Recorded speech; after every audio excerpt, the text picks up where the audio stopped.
ఉండాలండి? సంతోషంగా ఉండాలి. దేవునికి స్తోత్రం. అంటే నేను చెప్తా ఉన్నాను ఎప్పుడు కూడా మన ప్రవర్తన ఎలా ఉండాలండి? దేవుని సాక్ష్యం ఇచ్చేటట్టు ఉండాలి. చాలా సంతోషంగా ఉన్నాం అనుకోండి, అంటాం ఏమైంది ఈరోజు అరిడమ్మకి చాలా జోష్గా ఉంది, చాలా సంతోషంగా ఉంది అంటాం. అంటే ఆమెకున్న సంతోషానికి ఒక కారణం ఉంది. మరి మనకున్న సంతోషానికి ఏమి కారణం ఉంది? మనకున్న సంతోషానికి ఏమి కారణం? దేవునికి స్తోత్రం కలుగుగాక.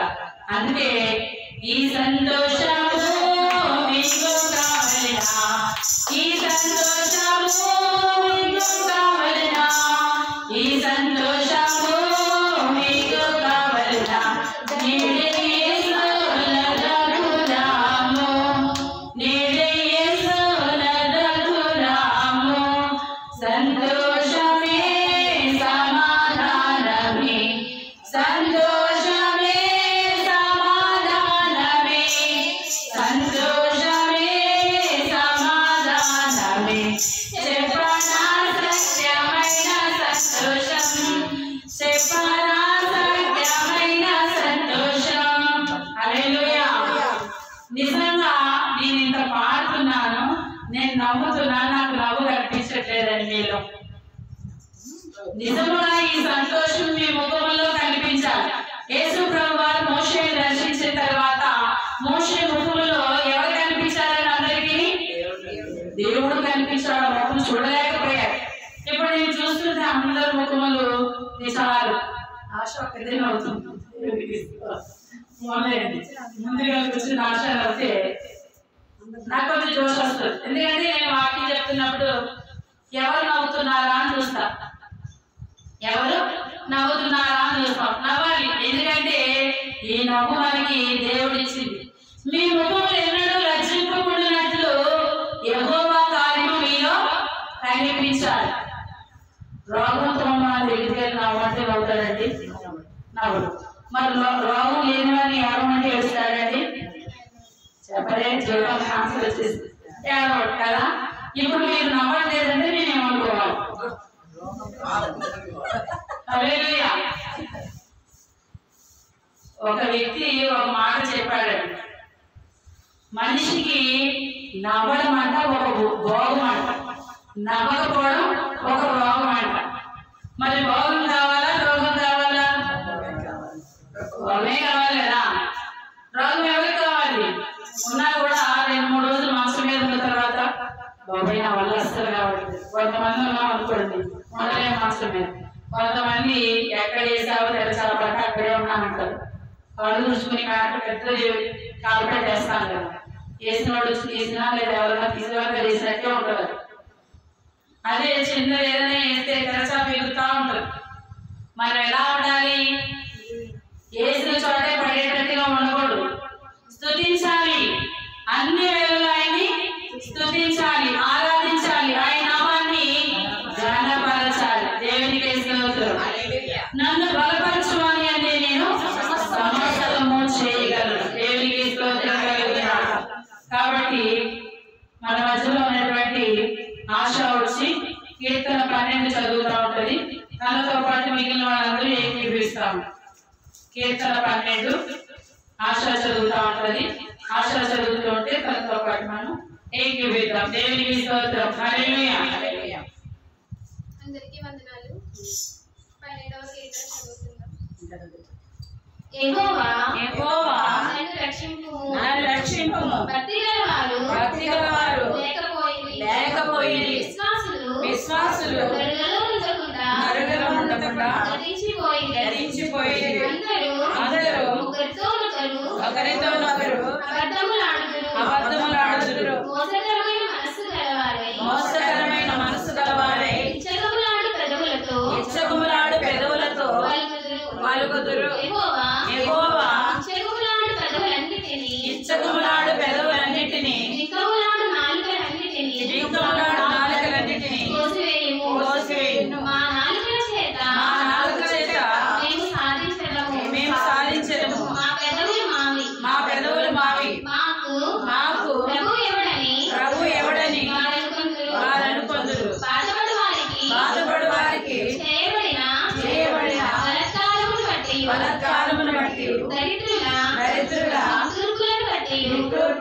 నేను ఇప్పుడే లేచెదను. రక్షణను కోరుకుని వారికి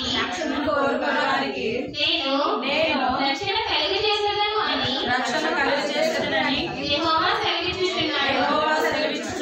యెహోవా మాటలు పవిత్రమైనవి. అవి మట్టి మూసలో 7 మార్లు కడిగి ఊదిన వెండి ఎంత పవిత్రములు. యెహోవా నీవు దరిద్రులను కాపాడెదవు. ఈ తరము వారి చేతిలో నుండి వారిని నిత్యము రక్షించెదవు. నరులలో నీచవర్తన ప్రబలమైనప్పుడు దుష్టులు గర్విష్ఠులై నలుదిక్కుల తిరుగులాడుదురు. దేవనామాని స్తోత్రములు. దయచేసి అందరూ లేచి నిలబడితే ఆరాధన చేసుకున్నామండి. అందరూ లేచి నిలబడి మనకు దేవుడు ఎన్ని చేతులు ఇస్తే అన్ని చేతులు పైకెత్తుదామండి ఆకాశం వైపు. ఎందుకంటే కొండల తట్టు నా కనులెత్తుచున్నాను, నాకు సహాయం ఎక్కడ నుండి వచ్చింది. యెహోవా వలననే మనకి సహాయం అని వాక్యం చెప్తుంది. యెహోవా వలననే మీకు సహాయం దొరుకుతుందని నమ్మిన వారు మాత్రమే 2 చేతులు ఆకాశం వైపు ఎత్తి మనము స్తోత్రాలు తెలియచేసి ఆరాధన చేసుకుందామండి. స్తోత్రం స్తోత్రం స్తోత్రం స్తోత్రం స్తోత్రం స్తోత్రం. హల్లెలూయా హల్లెలూయా హల్లెలూయా హల్లెలూయా హల్లెలూయా హల్లెలూయా హల్లెలూయా హల్లెలూయా. స్తుతి స్తుతి స్తుతి స్తుతి స్తుతి. స్తోత్రం స్తోత్రం స్తోత్రం స్తోత్రం స్తోత్రం స్తోత్రం. పరిశుద్ధ పరిశుద్ధ సర్వశక్తిమంతుడ సర్వశక్తిమంతుడ ఆశ్చర్యకరుడ ఆశ్చర్యకరుడ ఆలోచనకర్త ఆలోచనకర్త నీచుడవన్నీ సమాధానకర్త నీకే స్తోత్రములు తెలియపరుస్తున్నామయ్యా. నీకు వందనాలయ్యా. నీ నామమునకు స్తోత్రములయ్యా. నీ నామమునకు ఘనతయ్యా. నువ్వు గొప్ప దేవుడవయ్యా. ప్రాణోదములో నిలబెట్టి నిన్ను స్తుతించడానికి యేసయ్యా మంచి సమయాన్ని ఇచ్చిన దేవుడవయ్యా. నీకే స్తోత్రములు తండ్రి. నేనెల్లప్పుడూ యెహోవాను సన్నిధించెదను. నిత్యము ఆయనకే నా నోట నుండును. నేనెల్లప్పుడూ యెహోవాను సన్నిధించెదను. నిత్యము ఆయనకే నా నోట నుండును. అంతా నా మేలుకే ఆరాధన యేసుకే. అంతా నా మంచికే తన చిత్తమునకు తల వంచితే తన చిత్తమునకు తల వంచితే ఆరాధనాపను స్తుతించుట మానను.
నిత్యము నీ కీర్తి మా నోటి ఉంటుందయ్యా.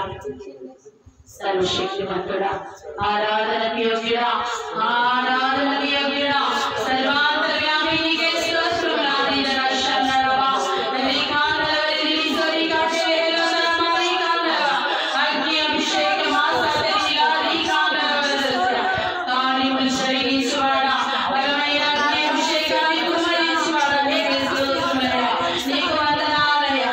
నీ నామమునకు మహిమయ్యా. నీకే స్తోత్రములు చెల్లించుచున్నాము నాయనా.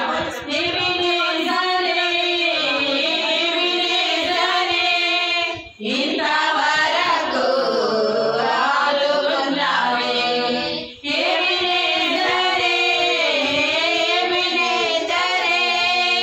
ఇంతవరకు ఆదుకున్నావే, నన్ను ఇంతవరకు ఆదుకున్నావే, నన్ను ఇంతవరకు ఆదుకున్నావే. నాకు నా మనసుతో ఆరాధించున్, నాకు నా బలముతో ప్రేమించేదన్, నాకు నా మనసుతో ఆరాధించున్, నాకు నా బలముతో ప్రేమించేదన్. నీకే ఆరాధన, ఆరాధన, ఆరాధన, ఆరాధన, ఆరాధన, ఆరాధన, ఆరాధన,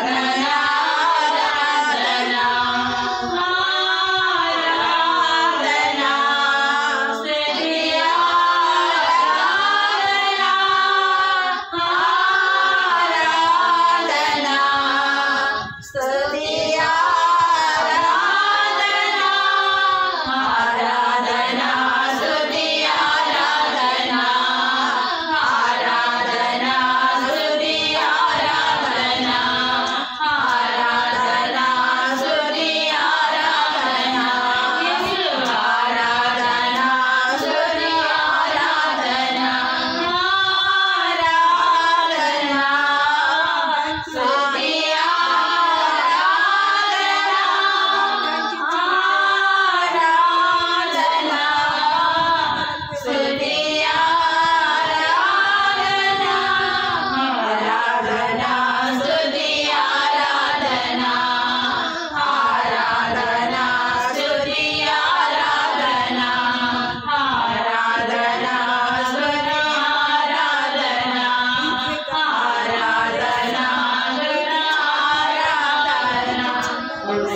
స్తుతి ఈ ఘనారాధన నీకు యేసయ్యా. మమ్మల్ని సజీవులుగా ఉంచావు కదయ్యా, మమ్మల్ని ప్రేమించావు కదయ్యా, మా కుటుంబాన్ని నాయన ఈ మందు మందిరాల్లో నిలబెట్టావు కదయ్యా. ఈ నామమునకు స్తోత్రాలయ్యా. నీకు మాత్రమే ఈ ఘనత నాయన, నీకు మాత్రమే ఈ మహిమ ప్రభా. ఈ దినమోసు నాయన ఈ సత్యవాక్య సహవాస వ్యక్తి కోసం ప్రార్థన మందిరం నుంచి నాయన నీకు ఆరాధన చెల్లిస్తున్నాం ప్రభా. ఆశీనులు కమ్మను ఆహ్వానిస్తున్నాము తండ్రి. నీ బిడ్డలను ప్రభా మా పక్షంగా నిలబడి ఒక ధ్వజమెత్తువాడా, నీకే స్తోత్రములు తెలియపరుస్తున్నాము.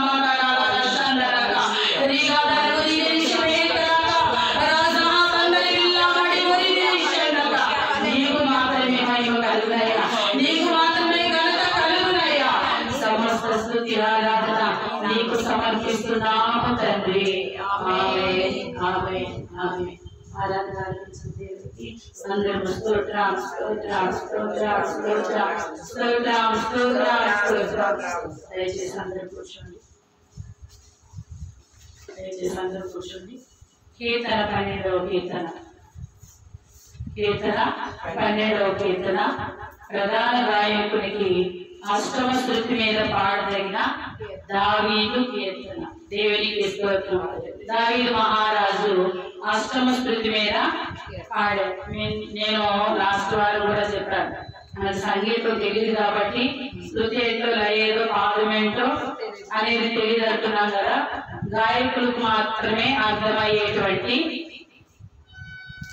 మాట అష్టమ శృతి మీద పాడదగినటువంటి దావీదు కీర్తన. దేవునికి స్తోత్రం కలుగునుగాక. హల్లెలూయా. మొదటి చరణంలో ఏమి మాట ఉందంటే, యెహోవా నన్ను రక్షింపుము. యెహోవా నన్ను రక్షింపుము. భక్తి గలవారు లేకపోయి విశ్వాసులు నరులలో ఉండకుండా గతించిపోయి. దేవునికి స్తోత్రం కలుగునుగా. అంటే గతించిపోయినందుకు స్తోత్రం కాదండి, మనం గతించలేనందుకు స్తోత్రం. హల్లెలూయా. యెహోవా నన్ను రక్షించుము. భక్తి గల వారు ఏమైపోయారంటండి? లేకుండా అయిపోయారు. నేను అరుణమ్మ మాట్లాడుకుంటున్నాం. రాకడ దినాల్లోనే ఉన్నాము, కానీ ఎవరు గ్రహించట్లేదు. యేసయ్య వస్తాడని చూస్తున్నారు. ఈ పరిస్థితులన్నీ రాకడకు సంబంధించినవే, కానీ ఎవరు గ్రహించట్లేదు. సంవత్సరం అంతా చదువుతాం కదండి. సంవత్సరం అంతా చదివినప్పుడు ఎగ్జామ్ ఒక నెల ఉన్నప్పుడు ఎలా చదువుతాం? చాలా శ్రద్ధగా. 20 రోజులుంటే అంటే మనకు తెలిసిపోతుందా లేదా? మన పరీక్ష తెలిసిపోతుందా లేదా? తెలుస్తుంది. కానీ క్రైస్తవులు కూడా కొద్ది దేవుడు తెలియపరిచాడు. భ్రష్టత్వానంలోకి సంఘం వెళ్ళిపోతుంది అన్నాడు. మరణాలు జరుగుతాయన్నారు. భక్తులు కొలుకోబడతాడన్నారు. భయంకరమైనటువంటి రోగములు జనముల మధ్యలోకి వస్తాయన్నారు. తల్లి తండ్రుల ప్రేమ చల్లారిపోతుందన్నారు. తల్లికి బిడ్డకి పడదన్నాడు. సహోదరులు ఐక్యత ఉండదన్నాడు. ఇవన్నీ జరిగినాయా లేదా? జరుగుతున్నాయి. అయినప్పటికీ ఈ లోక దేవత క్రైస్తవులైన వారికి కన్నులకు గురుడితనాన్ని కలుగజేసింది. ఆలోచింప చేస్తుంటే ఎంతకాలం చెప్తావు? వస్తానని వచ్చాడు. ఆయన రాకపోయినా మానవ యొక్క పోకడ జరుగుతూనే ఉంది. ఆయన రాకపోయినా మానవుని యొక్క పోకడ జరుగుతూనే ఉంది. అంటే పోయిన వారు ఎక్కడికి వెళ్ళాలంటే ప్రభు దగ్గరికి వెళ్ళాలి. కాబట్టి ఇప్పుడు ఈ దినవంతం మనకి ఒక మంచి సమయాన్ని ఇచ్చాడు. దేవుని మాటను ఇక్కడ మనం మాట్లాడుకుంటున్నాం. మన సమయం అయిపోతే, మన పని భూమి మీద అయిపోతే అనుకోవచ్చు, భూమి మీద పని అయిన వాళ్ళు ఎవరైనా సరిపోతున్నారు. కాదండి, దేవునికి లోపడకుండా ఉంటే ఆయన కూడా మందిరానికి వచ్చి అలా చేస్తా ఉన్నారు అనుకోండి. ఒక వారం, 2 వారాలు, 3 వారాలు ఇదే పని చేస్తున్నారు. మనకేమనిపిస్తుంది? వీళ్ళు రాకపోయినా బాగుండేది అనిపిస్తుంది. అవునా? దేవుడు కూడా అంతే. వీళ్ళ నుండి భూమి మీద పని ఏమీ చేయట్లేదు. ఎందుకు చాలండి? వీరి వరకు హెచ్చించే సమయాన్ని వేరే వాళ్ళ వరకు నేను ఎందుకు హెచ్చించకూడదు? మానవులైనటువంటి మనకే ఆలోచనలు వస్తున్నాయి. కాబట్టి ప్రతి ఒక్కరు సులువుగా గంట ప్రార్థన ఎక్కడ ఉంటుందో మందిరాలు వెతుక్కుంటున్నారు. అరగంట ప్రార్థన ఎక్కడ ఉంటుందో మందిరాలు వెతుక్కుంటున్నారు. లాస్ట్లోనే చూసుకుని వచ్చేద్దాం అనేటువంటి వెతుక్కుంటున్నారు. సంపూర్ణమైన భక్తితో దేవుని ఆరాధించే వాళ్ళు వృధులైపోయారు. మందిరానికి వెళ్తున్నప్పుడు పాటలు పాడుకొని, మా అమ్మ ఇక్కడే ఉంది కదండి, నేను 7th క్లాస్లో ఉన్నప్పుడు దేవుడిని నమ్మాను. అదే మా కుటుంబానికి కూడా అనమాట. అందరూ అప్పుడే తెలుసు యేసుప్రభు అంటే. మా అమ్మ చిన్న పని అన్నా చేయకపోతే ఈ వారంలో నువ్వు చర్చకు రావద్దు అనేది. ఇంకెక్కడైతే మమ్మల్ని చర్చకి ఆపేస్తారు. ఇంకానేమండి, ప్రభు వల్ల మీరు ఎలా తీసుకుంటారో చూస్తానే నేను. ఎప్పుడు రోజు కన్నా ఆదివారం ఇంకా లేచిపోయేవాడు. ఏ పనైనా చేయకపోతే ప్రభు వల్ల తీసుకుంటావు కదా. మాకు చిన్నప్పుడు అనుభవం ఏంటంటే ఎవరికి వాళ్ళే లేచి సాక్ష్యం చెప్పి తీసుకోవాలన్నమాట. మరి మా అమ్మగారు మనం నిలబడి సాక్ష్యం చెప్తుంటే మా అమ్మ చెప్తుందేమో చెప్పేసి అప్పుడు అసలు నా మాట వినట్టే పాస్టర్ గారు ఎలా ప్రభు అందిస్తారని అడిగేసేవారు. దేవుడు అటువంటిది లేదు. చిన్న పిల్లలే నలుగురిలో ఒక మాట అంటే ఏమన్నా షై ఫీల్ అవుతారని అనట్లేదు. ఆ భయంతో ఉండేవాళ్ళం నిజంగా. ఆనాడు వేసిన పునాది ఈనాటికి నిలబడుతుంది. దేవునికి స్తోత్రం. హల్లెలూయా. భక్తి విషయంలో ఏనాడు మమ్మల్ని మీరు లేచి ప్రార్థన చేసుకోవడం లేదు. రాత్రి మా ఇంట్లో ఎలా ఉండేదో తెలుసండి, ఎవరికి తెలియకుండా వాళ్ళు ఏదో ఒక మూల ప్రార్థనలో ఉంటానే ఉండేవారు. ఇలా లేదండి బాబు ప్రార్థనలో చేసేసుకుంటుందని భయం వేసుకోకరు. ఎవరికన్నా పరిశుద్ధ ప్రార్థన మధ్యలో వచ్చిందనుకో కకాలు వేసి కూర్చునేవాడు. అంటే నేను లేకపోతే ఏదో కొద్ది చేసుకుంటానని భయం. ఇప్పుడు నువ్వు ప్రార్థన చేసుకో, పరిశుద్ధాత్మ కాదు కదా, ఏది జరుగుతున్నా అక్కడ ఏమంటాడో తెలుసండి, పోయి నిద్రపోతా నీకేమి సంభవించింది, లేచి నీ దేవుణ్ణి స్మరణకు తెచ్చుకో, భయంకరమైన పరిస్థితి ఇక్కడ నడుస్తుంది. యోనాతో దేవుడు మాట్లాడు. యోనా విశ్వాసకారండి, దేవుని యొక్క సేవకుడు, దేవుని యొక్క సేవకుడు, దేవుని యొక్క సేవకుడు నిశ్చంతగా ఉన్నాడంటండి. మందిరానికి ఇప్పుడు నా గురించి ఆశగా తెలుసు, ఆశా వల్ల నేను వాడాలి కాలేదు. నేను ఎందుకు అగ్రహాలు ప్రధానం అడగండి, ఫోన్ చేస్తా ఉన్నాను, వస్తున్నా ఎగ్జామ్ అంటే అది ఒక ప్రేమ, అది ఒక ప్రేమ. మరి దేవుని ప్రేమని మనం మనుషులకు చూపిస్తుంటే ఎంతుందంటే, మరి దేవుని ప్రేమ మన దగ్గరకు వస్తే ఎంతుంటది, కలవగలమా? అనుక్షణము నిన్నే, అనుక్షణము నిన్నే కొలుతు పునరుత్థానుడా, పునరుత్థానుడా, పరిశుద్ధుడా, పునరుత్థానుడా, పరిశుద్ధుడా, అనుక్షణము నిన్నే, అనుక్షణము నిన్నే కొలుతు పునరుత్థానుడా, రోగినైన నాకై త్యాగమైనావే, ద్రోహినైన నాకై తాముకున్నావే, మూగందనయ్యా నీ ధర్మము, అనుక్షణము నిన్నే, అనుక్షణము నిన్నే కొలుతు పునరుత్థానుడా. హల్లెలూయా, హల్లెలూయా. మనకు రోగైతే ఆయన ఏమైపోయాడంటే త్యాగమైపోయాడట. మనకి ఏమైతే అనిపిస్తుందో మనకన్నా ముందుగా ఆయన తాగి మన దగ్గరకు వస్తుందట. దేవునికి స్తోత్రం. ఇక్కడ రెండవ చరణంలో ఒక మాట, అందరూ ఒకరితోనొకరు అబద్ధములాడుదురు, మోసకరమైన మనసు గలవారై ఇచ్చకులాడు పెదవులతో పలుకుదురు. దేవునికి స్తోత్రం. ప్రభు పేరట మీ అందరికీ ఒక మాట చెప్తున్నానండి, ఇచ్చకులాడు పెదవులే ప్రభు వారికి ఉండకుందురు గాక. హల్లెలూయా.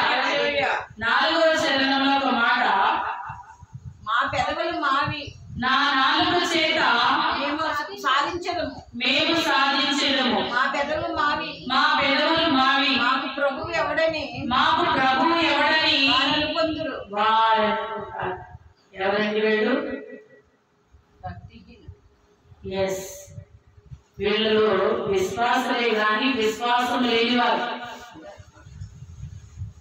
విశ్వాసులే కానీ విశ్వాసం లేనివారు, క్రైస్తవులే క్రైస్తత్వాన్ని ప్రదర్శించని వారు. వీళ్ళు ఏమంటారంటే, నిజంగా ఆ రోజు యేసు ప్రభు గారిని సిలువేస్తున్నప్పుడు వాళ్ళు అదేమంటున్నారు, ఆయన అనలేదండి, ఈ యొక్క నేరము ఇవన్నీ కూడా మా మీద మా పిల్లల మీద వారి పెదవులే. మాట చాలా శ్రేష్టమైన, ఎందుకో తెలుసండి, జీవము మరణము దేనికి ఇచ్చాడంటే దేవుడు, నాలుక వర్షము. ఈ నోటితోనే శపిస్తావు, ఈ నోటితోనే ఆశీర్వదిస్తావు. అది ఎలా జరుగును? ఇసాకు దగ్గరికి మోసకరమైన ఎవరు ఆశీర్వాదాలు పొందుకున్నారు? యాకోబు. ఇక్కడ పలికేశాడు, మళ్ళీ అదే మాటలు యాసావుతో పలకాలా? జరగదు. ఒక్కసారి నీ నోట్లోంచి మాట వస్తే అది అవును, బైబిల్లో ఒట్టు పెట్టొద్దనుంది, అవునండి అవును కాదు. ఒక్కసారి ఆశీర్వాదాలు వెళ్ళిపోయింది, ఇక్కడ ఈ దగ్గర ఏం లేవు, నోట్లో శాపాలు ఉన్నాయి. కాబట్టి నీ నోటి నుంచి 2 మాటలు మాట్లాడుతున్నావా? నీ నాలుక 2 విధాలుగా మాట్లాడుతుందా? ఒక నాలుగు ఉంటే మనిషి అండి, 2 నాలుగు ఉంటే సర్పము. సర్పానికి 2 నాలుగులు ఉంటాయి. చూసారు ఎప్పుడైనా? ఒక పాముని చంపేసి 4 బయట తీసి చూడండి. ఎందుకంటే నేను పాముని చంపాను, కాసు పాములే చంపాను. పాము కనబడగానే నాకు ఎంత చిన్న కర్ర పంపించుకున్నా చంపేయాలని ఆలోచనే. ఇదిగో పాములను ప్రేరణను తొక్కుటకు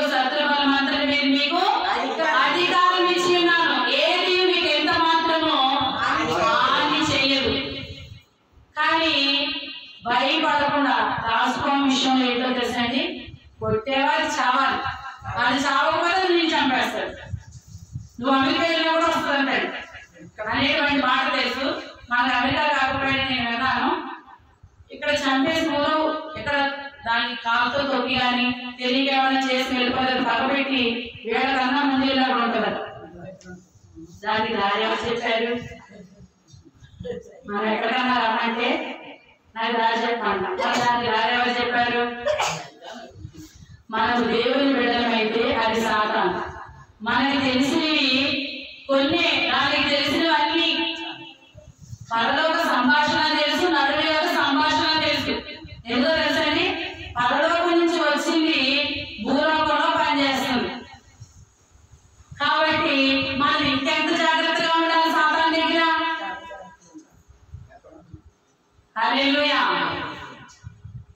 ఈ పెదవులు దేవుని స్తుతించాలి, ఈ పెదవులు ఎప్పుడు దేవుని స్తుతించాలట. హల్లెలూయా. ఎందుకంటే స్తుతి స్తోత్రములు నా నోట నుండును, కీర్తి ప్రశంస ఆరోపిస్తును.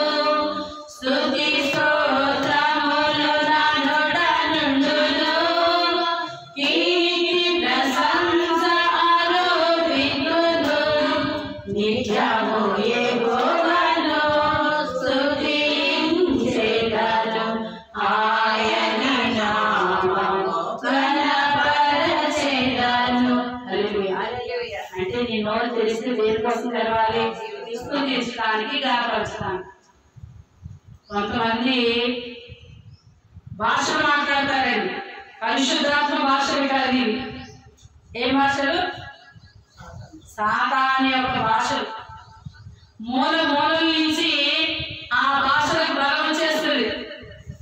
పాట పాడినప్పుడు బలం కాదు కానండి, ఎవరైనా తిట్టేటప్పుడు మూల మూల నుంచి ఎందుకన్నా తెలుసండి, పుట్టు పూర్వోత్తరాలన్నీ తిట్టు పెడతారు. నువ్వు ఇలాగా, మీ అమ్మాయిలాగా, మీ నాన్నలాగా. చాలా జాగ్రత్త కలిగి జీవించాలి. యాకోబు పత్రిక, హెబ్రీ పత్రిక తర్వాత ఉంటుందండి. యాకోబు పత్రిక 3వ అధ్యాయం, యాకోబు పత్రిక 3వ అధ్యాయము 6, 7. ఒక నిమిషం అండి.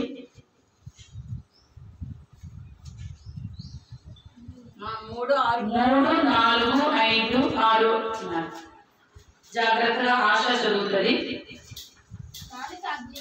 నాలుక అగ్నియే, నాలుక అవయవములలో ఉంచబడిన పాప ప్రపంచమై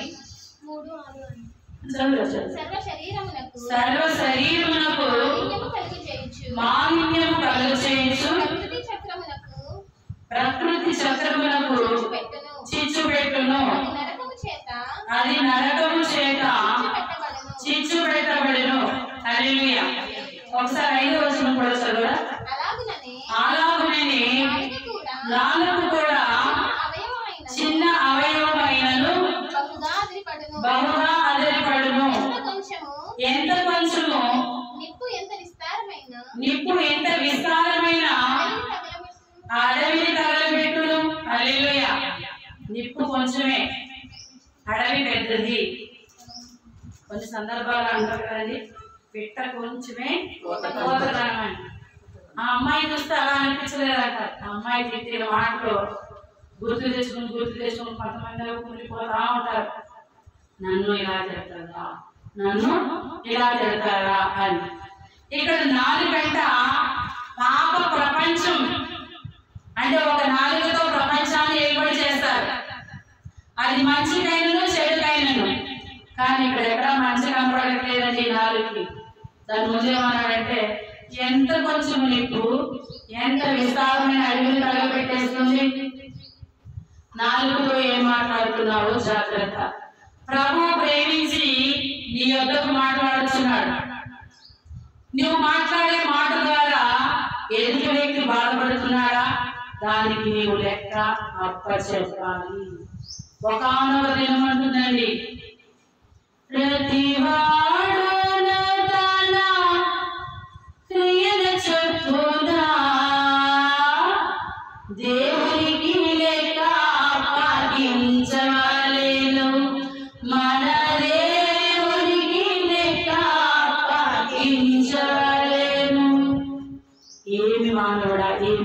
కోస్తున్నావు అదే పంట కోస్తావు.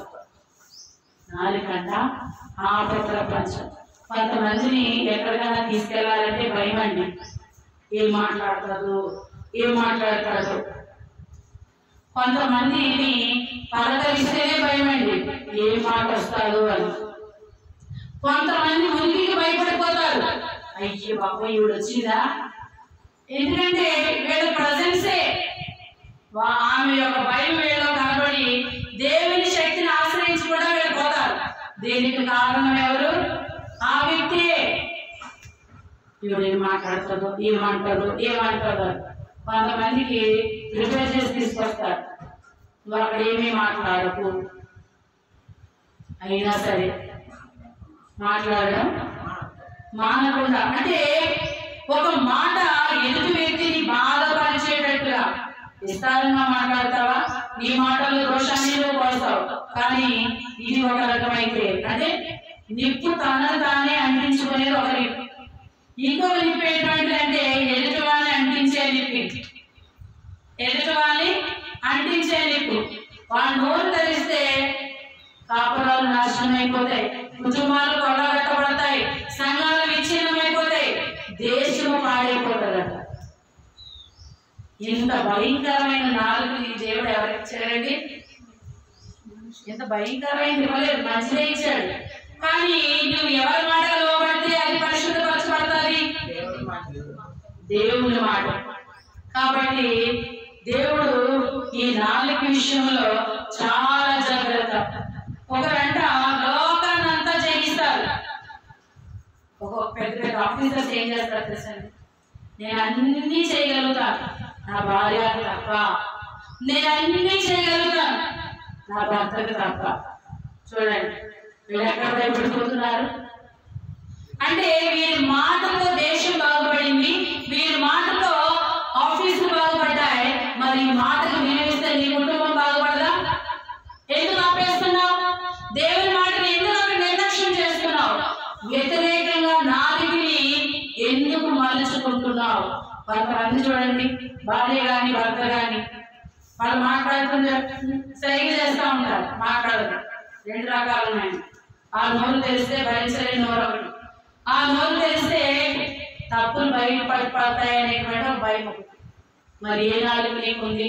స్తుతించే నాలుగుందా? ఆయన ఆరాధించే నాలుగుందా? ఆయన నామాన్ని మహిమపరిచేటువంటి నాలుగుందా? ప్రభు ఈ దినమంతా మనం అడుగుతున్నాడు, ఏ విధమైన నాలుక నీకు ఉంది? ఏ విధమైనటువంటి మాటలు నీవు కలుగుతున్నావు? కొంతమంది చూడండి, రోగంతో ఉన్న వారి దగ్గరికి వెళ్ళి ఎంత రోగంతో ఉన్న వీళ్ళు మాట్లాడితే బాగుపడిపోవచ్చు అనిపిస్తుంది. మా నాన్నగారు అనేవారు, నేను లాస్ట్కి వెళ్ళి ఒక 1 వీక్ పరిచయం చేశాను మా నాన్నగారికి. మా నాన్నగారు అన్నారు, నువ్వు ఉంటే నేను ఒక వారం రోజులు వేసినట్టు చేస్తానమ్మా అన్నారు. కొంతమంది ఉంటే 10 రోజుల్లో చచ్చిపోయేవాడిని, 2 రోజుల్లోనే చచ్చిపోతాను. మనిషే, మాటే, ప్రవర్తనే. ఏది సరి అయిన ప్రవర్తన? ఏది సరి అయినటువంటి ఆలోచన? అందుకే ఇక్కడ ఒక మాట చెప్తున్నాడు, బాధపడి వారికి 12వ అధ్యాయం కీర్తన 5వ చరణం. బాధపడి వారికి చేయబడిన బలాత్కారములు బట్టి, దరిద్రుల నిట్టూర్పును బట్టి నేను ఇప్పుడే లేచెదను. హల్లెలూయా. రక్షణను కోరుకున్న వారికి నేను రక్షణ కలిగజేసేదను, యెహోవా సెలవిచ్చుచున్నాడు. మీరు అనుకోవచ్చు, ఒక వ్యక్తి అనే మాట ద్వారా వీళ్ళు బాధపడుతున్నప్పుడు ఈ బాధ దేవుడు ఎందుకు చూస్తాడు? సారా సిస్టర్ ఎందుకు చెప్పింది ఇలాగా, సేవకురాలు ఎందుకు ఇలా మాట్లాడిందని అనుకున్నారు కదా. ఇక్కడ చూడండి, బాధపడే వారికి చేయబడిన బలాత్కారమును బట్టి. ఒక వ్యక్తి మాట్లాడే మాట, ఈ వ్యక్తి బాధపడితే దాని కారణం ప్రత్యక్షంగా కానీ పరోక్షంగా కానీ నీవు కావచ్చు, నేను కావచ్చు. వారి పక్షంగా ఎలా నిలబడతారట? దేవుడు నిలబడతాడట. నిలబడి దరిద్రులను నిట్టూర్పును బట్టి నేను ఇప్పుడే లేచేదని వాళ్ళు ఏడుస్తున్నారు. దేవా ఆమె మాట అన్నది. నేనైతే ఒకటి చెప్తానండి, ముందు నేను మాటకి 10 మాటలు చెప్పేదాన్ని. దానికి కారణం మా అమ్మాయి. మా అమ్మ ఒక మాట మాట్లాడిందనుకో, నేనేమన్నా తెలుసా, నీకే ఇంత పౌరుషం ఉంటే నాకు ఎంత ఉండాలి, ఇది ఒక్క మాట అనేదాన్ని. మా అమ్మ 4 అంటే నేను 8 అనేదాన్ని. అంటే తప్పుడు మాట ఏం కాదు, రెచ్చగొట్టే మాట. నేను చేయను. ఏం చేస్తావు? ఇలా రెచ్చగొట్టు. అవును నేను చేయను. ఏం చేస్తావు? నన్ను ఏమన్నా చేయగలను అంటే వాళ్ళకి ఇంకా కోపం వచ్చేది. నిజంగా ఇప్పుడు మా అమ్మాయి నన్ను చూసి ఆశ్చర్యపోతుంది. అంటే క్రీస్తు స్వారూప్యం నీలోకి వస్తే కనిపించాలి. ఎవరైనా ఒక మాట అంటే చచ్చిన వారి స్వభావం, కానీ ఆ మాట వల్ల బాధపడతానండి. బాధపడిన ఆ క్షణంలోనే దేవా నీకు అప్పగిస్తున్నాను అయ్యా ఒక మాట అంటారంటే మళ్ళా దాన్ని ధ్యానించు, దాని గురించి ఆలోచించు. కొంతమంది ఇట్టే తీసి పడేస్తున్నట్టు మాట్లాడతారు. 26 సంవత్సరాలు, నిజంగా 26 సంవత్సరాల్లో దేవుని అనుభూతి చాలా పొందుకున్న కొంతమంది మాట్లాడుతుండే. అంటే కొంతమందికి ఏమనిపిస్తుంది అంటే చిన్నవాడికి ఏం చేసి అనిపిస్తుంది. నేనైనా కాకపోతే నేను మనిషినే కదా, మాట అక్కడ చూపుమంటది, ఆన్సర్ బయట రాకపోయినా లోపల రికార్డింగ్ ప్రేర్ అవుతుంది. దేవా నీకు అప్పగిస్తున్నాను అంతే. దాని గురించి ఇంకొకసారి ఆలోచించండి. అందుకే దేవుడు అన్నాడేమని, నీ దిన సంచారము నేను లెక్కించి ఉన్నాను. హల్లెలూయా. లోపల బాధపడిపోయి మళ్ళీ దాన్ని తిట్టేసుకోకూడదు. ఒకటే మాట, దేవా నీకు అర్పిస్తున్నాను అంతే. మళ్ళా దాని గురించి మళ్ళా ఇంటికి వెళ్ళి పదే పదే దాన్ని ఎక్కడ సమాధానం చెప్పకపోయినా ఇంటికి వెళ్ళి తవ్వి తవ్వి తవ్వి దాంట్లో ఏం చేస్తారని సారం పోయే వరకు చేస్తారు. కాబట్టి దేవుడు ఏం మాట్లాడుతున్నాడట, అలా బాధలో ఎవరైనా ఉండి దేవునికి మొదలుపెడితే, వాళ్ళు దరిద్రమైన స్థితిలో ఉంటే, దీనమైన స్థితిలో ఉంటే దేవుడు వారికి రక్షణను కోరుకునే వారికి నేను రక్షణ, దేవుడి యొక్క రక్షణ కోరుతారట. ఆ పరిస్థితులు అవి తట్టుకోలేక. ఇంకో విషయం ఏంటంటే అందరికీ తెలియని మాట, ఎవరిని ఏదైనా తిడితే దేవుడు చూసుకుంటాడే అని అనకూడదు. అది శాపమే తెలుసా? ఆ మాట శాపమే. కానీ చాలా మంది దేవుడు చూసుకుంటాడే, నువ్వే ఆయన చూసుకుంటాడుగా. ఒక సహోదరి దైవ సేవకురాలు, ఒక వ్యక్తి బాగా తిడతా ఉంటుంటే, భయంకరంగా తిడుతున్నాడ, ఆరాధన ఇంట్లోనే నడుస్తూ ఉంటే పక్కనే ఉండి తిడతా ఉంటుంటే ఆ మాట్లాడ తన భర్త కూడా తిడతా ఉంటుంటే దేవుడు చూసుకుంటాడే అన్నట. ఇప్పుడు ఈ రాత్రి మాట ఉంది, తెల్లవారుజాము 3 గంటలైన ఆడిటాకి వచ్చి చనిపోయాడు. ఆడిటాకి వచ్చి చనిపోతే మనం ఏం చేస్తుందో తెలుస్తుంది, వీళ్ళు ఇంకా లేవనే లేదు. 5 అయ్యేసరికి చచ్చిపోయిన ఇంటి దగ్గర ఉన్నారు జనాలందరూ ఈ ఇంటి ముందు ఉన్నారట. పోలీసులు కూడా వచ్చారట. ఏంటంటే ఈవిడ రాత్రి ఏమన్నదంటే, నేనేమన్నానంటే నన్ను చాలా తిరిగి దేవుడు చూసుకుంటాడే అన్నాను. అంటే దేవుడు చూసుకుంటాడంటే నువ్వేదో చేశావు, ఆరోగ్యంగా ఉన్న మనిషి ఎందుకు చచ్చిపోతాడు? స్టేషన్ వరకు తీసుకెళ్ళి 4 గంటలకు కూర్చోబెట్టారట. ఆమె అనుభవంతో చెప్పింది, సిస్టర్ ఇది తప్పు మాటే కదా. అంటే దేవుడు చూసుకుంటాడంటే నిజమే కదా. మరి నువ్వు నన్ను తిట్టావు, నేను దేవుడు చూసుకుంటాడంటే తిట్లు భయంకరంగానే ఉన్నాయి. దేవుడు చూసుకుంటే ఎలా ఉందండి? తిరిగి లేని స్థలాన్ని కొట్టేశాడు, భయంకరంగా తిట్టాడు. కానీ ఆ మాట అన్నట్టుగా మాట్లాడాం. అట్లా ఆమెను తీసుకెళ్ళడానికి దేవుడు రాశారు. పెద్ద సేవకుడు వచ్చి, మేము ఏ మాటకైనా దేవుడు చూసుకుంటాడని అంటామండి, ఏమనుకోకండి అని చెప్తే పోలీస్ స్టేషన్ దగ్గరించి అప్పుడు తీసుకొచ్చారు. నిజం, కొంతమంది మాట్లాడుతున్నారు, మనం అబ్జర్వ్ చేయాలి. ఈ మాట అనాలా, ఈ మాట అప్పుడు అది గుర్తెరిగితే ఈ దినమందు ప్రభువు మీతో మాట్లాడుతున్నాడు. ఏది మీరు మాట్లాడాలి అంటే మాట్లాడుటకు నిదానించు వారినై ఉండాలి. కొంతమంది ఎన్ని మాట్లాడినా మాట్లాడేస్తారు. మాట్లాడేనా, అయ్యో నేను మర్చిపోయా. నువ్వు మర్చిపోతావు, విన్నవారు మర్చిపోతారా? ఈ రెండు సంభాషణ మర్చిపోతే దేవుడు మర్చిపోతాడా? మన దేవుని పేరు చూచుచున్న దేవుడు. కాబట్టి చిన్న ప్రార్థన చేసుకుని,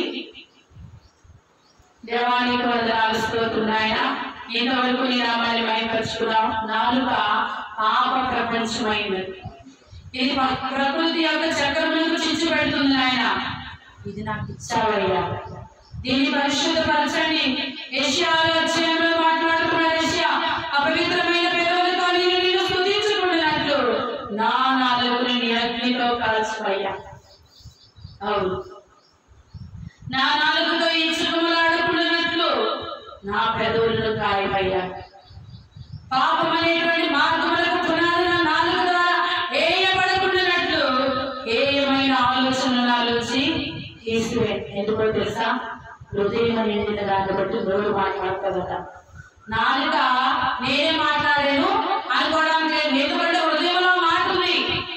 కాబట్టి పరిశుద్ధాత్మ దేవుడు ఇటువంటి అపవిత్రమైన మాటలు, ఎదుటి వారిని బాధ పెట్టే మాటలు, ఎదుటి వారిని కించపరిచేటువంటి మాటలు మన నాలుకకు మరి ముఖ్యంగా నా నాలుకకు రాకుండా కాక పరిశుద్ధాత్మ దేవుడా నీ అగ్ని అనేటువంటి వాక్యము చేతనైనా నా నాలుకను నా పెదవులను నా తరపున శీతలికలాలు దర్శించండి అయ్యా, కాల్చుమయ్యా.